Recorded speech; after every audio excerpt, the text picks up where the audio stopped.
Good morning. Today we're going to be going through Psalm 142, which is a psalm by David written while he was in a cave, and he is dealing with this struggle of Saul is trying to persecute him and trying to find him. So he is crying out to God in this moment. So it starts by saying this: I cry aloud to the Lord. I lift up my voice to the Lord for mercy.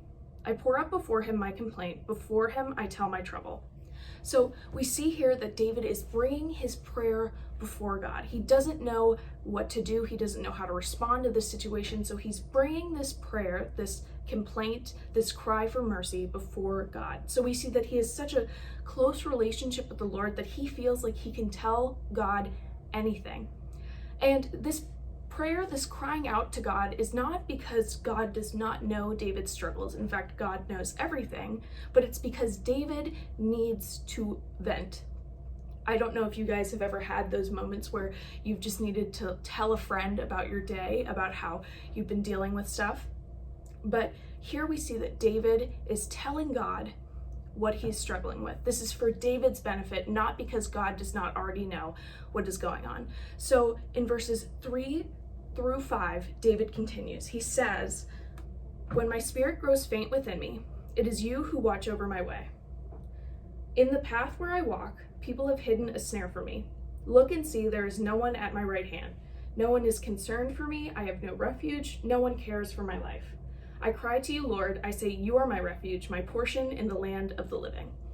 So David is saying that no one here on this earth cares if he lives or dies, but he's saying that God cares for him in this moment. He is his refuge, his portion, where David runs to. And when David is saying that God is his portion, he's saying that he is his inheritance, where David benefits from God being in his life. And lastly, David ends in verses 6 and 7 with this. He says, listen to my cry, for I am in desperate need. Rescue me from those who pursue me, for they are too strong for me. Set me free from my prison, that I may praise your name. Then the righteous will gather about me because of your goodness to me. So he ends by begging God for answers. He feels bound up, and he honestly brings himself before God.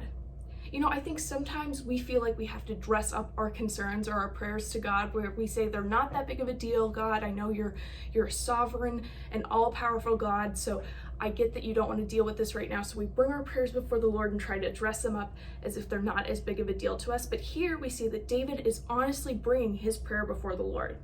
So today, as your application, I want you guys, the next time you pray, to bring your prayers honestly before the Lord, to tell him how you really feel. Instead of trying to pretend like everything is okay, be honest with God and tell him what you are struggling with or what you need in your life, because God is there for you. He is sovereign, he is over all, and he wants to hear your concerns. He wants to hear your prayers.